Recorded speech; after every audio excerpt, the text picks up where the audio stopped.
Mas foi alguma coisa que aconteceu ali no final dos anos 80. Eu estava já no final do meu período de governo, que eu trabalhava em Brasília, no governo federal, onde eu tinha funções que me demandavam muito, né? Eu vivia perto de ministros e isso gerava um desgaste emocional intenso, disputa de poder e todo esse clima de disputa me gerava algum desgaste emocional, o que me fez busca, nasceu, já é presente em nós essa tendência de buscar alguma coisa, né? Isso fluiu. E eu caí num estado de angústia, eu queria descobrir algo diferente na minha vida. E comecei a ler, a interessar por meditação. E isso me levou a conviver com alguns ambientes de meditação, mas por mim mesmo, eu não tive propriamente uma orientação precisa sobre isso.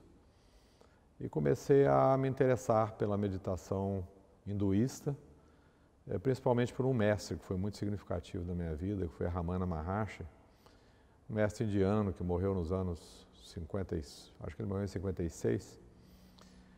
Mas eu tive a oportunidade de visitar, inclusive, o ashram dele, conhecer as obras. Fiz retiro, inclusive, no ashram dele, lá em Tiruvannamalai, na Índia. E nessa época eu já estava realmente deixando o governo, acabei indo para a empresa privada.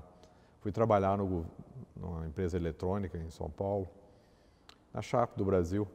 Lá eu fui diretor e desempenhei funções executivas e caí no mundo da competição, né, da exasperada competição.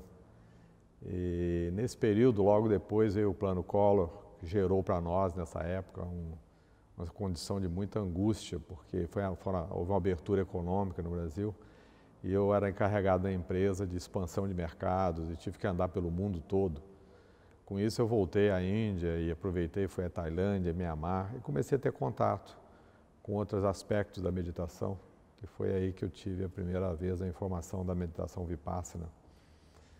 E no Brasil eu tive a oportunidade de conhecer a Vipassana através dos programas do Goenka, chamado aí a Vipassana, que são retiros de 10 dias, que são tradicionais e são oferecidos no mundo inteiro, né?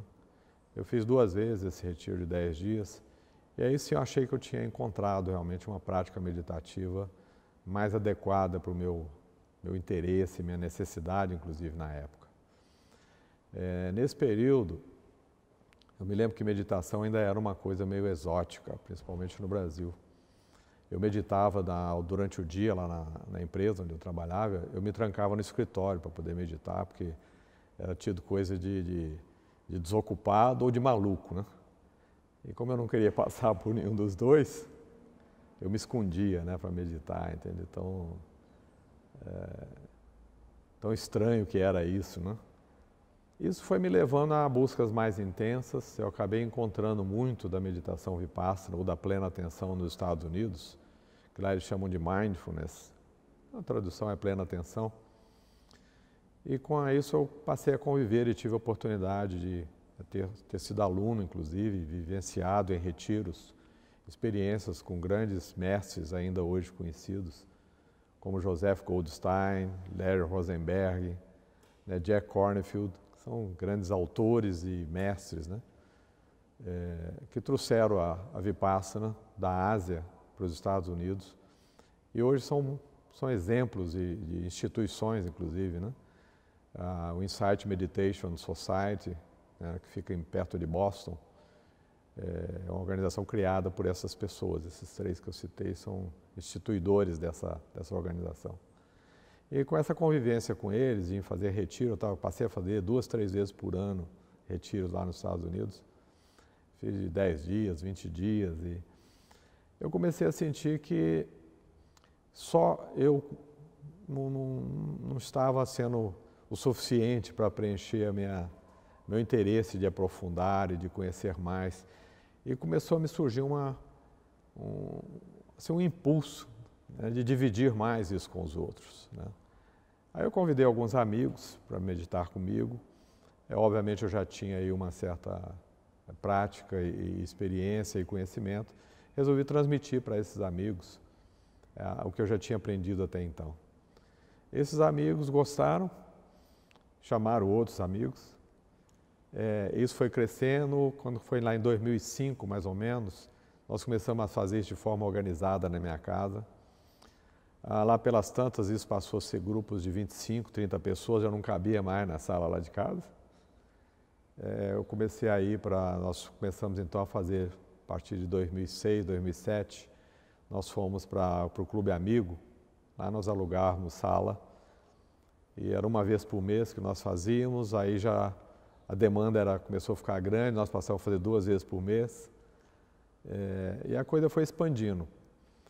Com isso, nós começamos a sentir que também precisávamos de ter um aprofundamento da prática, não bastava fazer cursos para iniciantes, só ensinar a meditar. Nós tínhamos também que desdobrar esse ensinamento em práticas.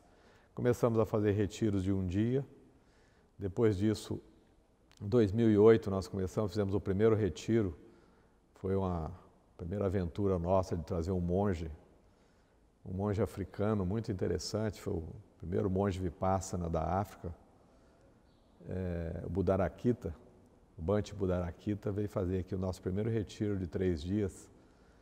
E assim nós fomos ampliando as atividades, mais pessoas foram se interessando, nós fomos repetindo esses retiros de um dia, trazendo outros mestres de fora, começamos a ter relações com a Casa de Dharma em São Paulo, Arthur Chakya, que é um grande mestre também lá de São Paulo da meditação Vipassana, passou a frequentar aqui e oferecer retiros para nós. Isso nos levou a um questionamento natural, precisamos de institucionalizar essa organização, né? Estava muito na base assim o grupo do Regis.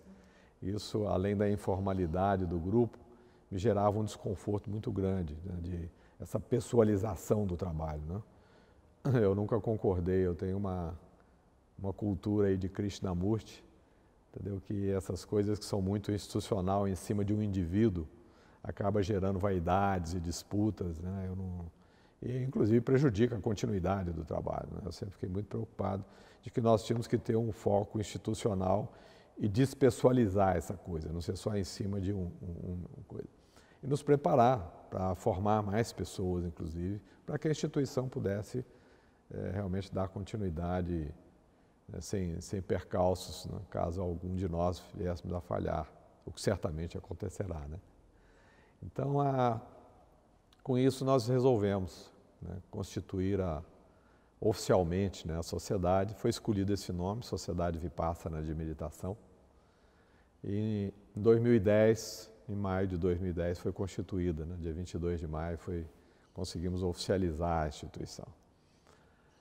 Aí dei a segunda etapa bom, e agora? Criamos a instituição e não temos onde viver, né? Não temos um lar próprio, né? E lá no Clube Amigo já não estava mais sendo apropriado pela forma como eles são organizados lá. O espaço era bom, mas estava difícil para nós. Então nós resolvemos procurar um espaço e tivemos a sorte de encontrar onde estamos hoje, que é aqui na Sociedade Eunice Weaver. Conseguimos alugar, né, o espaço aqui por 2 anos e ao mesmo tempo alugamos o terreno onde hoje estamos. Fizemos um contrato aqui de 10 anos e criamos nosso próprio espaço. Construímos esse prédio aqui onde hoje estamos e fortalecemos a entidade, porque na hora que você tem uma sede própria, você tem mais oportunidade de organizar as pessoas, de institucionalizar melhor. Criamos o nosso site, passamos a ter realmente uma formatação oficial de existência, né? Tá certo? Com CNPJ e etc., né? Endereço permanente e tal. E com isso nós passamos a ter uma estrutura mais sólida, entendeu? Então a nossa história chega até aqui, né? Eu diria que com razoável sucesso em termos de transmitir para as pessoas o que é o ensinamento da meditação da plena atenção. Milhares de pessoas já participaram dos nossos cursos. Nós temos tido já dezenas de retiros, milhares também de pessoas têm participado de retiros dessas atividades nossas. Então há realmente vamos dizer, vários fatores que nos permitem concluir que o trabalho até aqui tem sido bem aceito e cumprido o seu papel principal, que é dar às pessoas a oportunidade de vir a meditar e compreender os benefícios da meditação. Nosso papel principal, na minha compreensão e na compreensão dos nossos que estão conosco, tá? Que a nossa função é essa, é levar para o público, né, um instrumento que, se entendido e aplicado, é um instrumento de aprimoramento do bem-estar das pessoas. O objetivo principal nosso é contribuir para que as pessoas possam ser mais felizes nesses dias tão complicados, né?